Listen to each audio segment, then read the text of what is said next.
Bueno, la presentación va a ser sobre toxoplasmosis y leishmaniasis. Toxoplasmosis, clínica, tratamiento, prevención y control.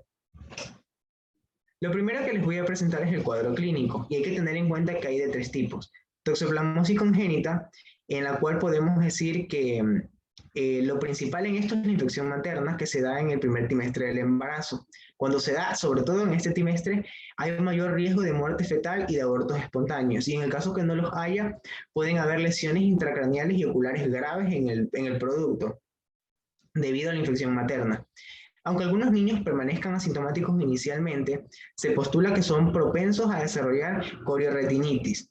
En el 20 y en el 80% de los casos de los niños con toxoplasmosis se presenta esta enfermedad, pero se pueden presentar otras manifestaciones como las cuales son las calcificaciones intracraneales, convulsiones, retraso psicomotor y mental, alteraciones en el volumen craneal como lo pueden ser la microcefalia o la macrocefalia.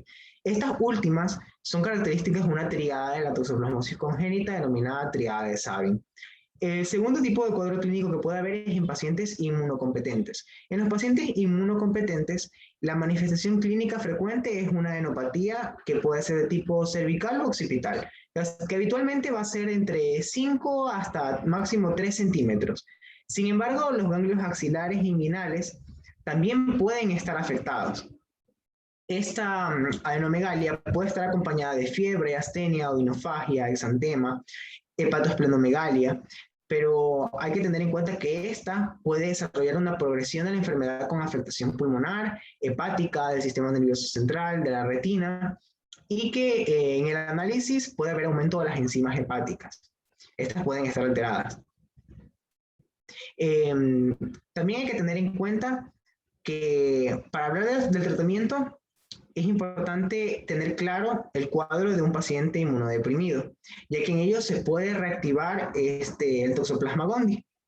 Y ahí las manifestaciones clínicas van a ser la neumonía, la miocarditis, la hepatitis, la miositis y la encefalitis. Para el tratamiento que está aquí proyectado, tenemos que el principal y el más eficaz es la pirimetamina. Entonces, pero esta se puede utilizar en combinación con sulfadiazida o clindamicina. Hay que tener en cuenta que en nuestro país, Ecuador, no está presente este esquema terapéutico, por lo cual se utiliza trimetoprim sulfamethoxazole.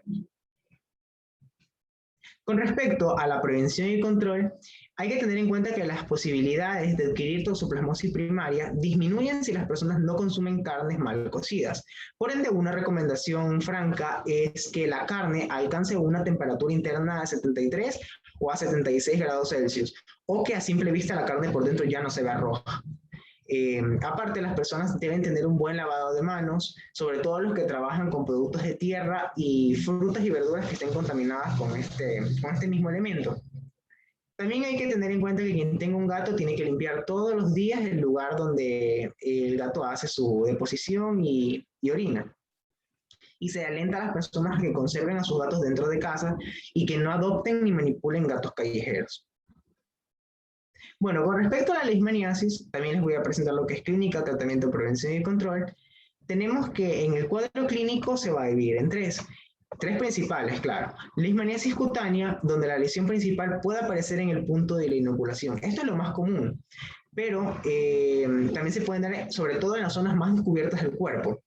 Esta se puede presentar como una mácula eritematosa pequeña, generalmente única, pero puede evolucionar lentamente a convertirse en una pápula eritematosa violácea y a un nódulo. Hay que tener en cuenta que este nódulo no va a estar adherido, no va a ser doloroso, pero sí es pruriginoso y se descama con facilidad. Esto es clásico de esta leishmaniasis.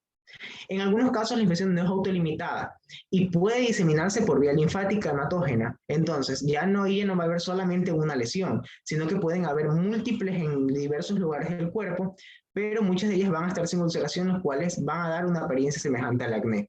Con respecto a la leishmaniasis cutánea mucosa, esta se va a dar meses o después de que se resuelve una leishmaniasis cutánea, sobre todo dentro de los 2 primeros años después de la cicatrización de la primera. Entonces, esta deja una cicatriz, pero cuando estas lesiones se dan en las mucosas, como su nombre mismo lo dice, va a ser de una gravedad variable, dependiendo de la mucosa que esté afectando. Estas van a tener una destrucción progresiva y predominantemente van a involucrar a la mucosa nasal, destruyendo el cartílago y perforando el tabique de la nariz. Entonces, teniendo en cuenta esto, hay que saber que no es único, sino que también se puede presentar en la orofaringe y la faringe. Y cuando son en la laringe, especialmente, hay que tener cuidado porque estas pueden evolucionar a que el paciente tenga riesgo de adquirir insuficiencia respiratoria y que sea de muy mal pronóstico. Con respecto a la leishmaniasis visceral, los principales órganos diurnos son el vaso, el hígado y la médula ósea. Por ende, los principales signos y síntomas clínicos van a ser astenia, anorexia, pérdida de peso y fiebre intermitente. Puede haber aquí también una triada, que está caracterizada por fiebre elevada, anemia, leucopenia, que puede evolucionar a pancitopenia y esplenomegalia. Con respecto al tratamiento, este es distinto en cada una de sus presentaciones. Por ejemplo, una leishmaniasis cutánea se puede tratar con tratamiento de tipo tópico, como lo es la aplicación tópica de paromomicina. Entonces, con esta aplicación el paciente va a mejorar de una buena manera. Cuando hablamos de la leishmaniasis cutánea mucosa, esta se tiene que tratar de una manera sistémica. Entonces, lo clásico aquí es utilizar anfosilitina B, dexosicolato y liposómica, de preferencia. Y cuando hablamos de leishmaniasis visceral, los fármacos únicos que son útiles para tratar a estas son la anfotericina B, dexosicolato y la liposómica. Bueno, con respecto a la prevención y control, hay que saber que no hay una vacuna eficaz contra la leishmaniasis en seres humanos y que en perros que son vectores de estos, ellos pueden transmitirlos, tampoco hay que sean resultados muy buenos de las vacunas en ellos. Entonces las medidas a menudo son medidas de control combinadas con intervenciones sobre todo en los reservorios y en los vectores. Cuando se intervienen en los reservorios hay que tener claro que hay que eliminarlos mediante la destrucción de madrigueras y el uso de rodenticidas, o sea, destructores de ratas. Y para eliminar los vectores domésticos, estos se pueden controlar mediante fumigación, básicamente, fumigación de las casas. Y el uso de mosquiteras impregnadas con insecticidas para que estos no afecten a los seres humanos. Si la transmisión ocurre en el exterior, la única recomendación posible es reducir la exposición a la picadura por medio del uso de repelentes o no saliendo en horas donde estos vectores estén más presentes. Hay que tener en cuenta que cuando el reservorio es el perro, se pueden utilizar collares impregnados con insecticidas para que el perro no adquiera la enfermedad y no nos la pueda transmitir. Bueno, esto es todo. Gracias por su atención.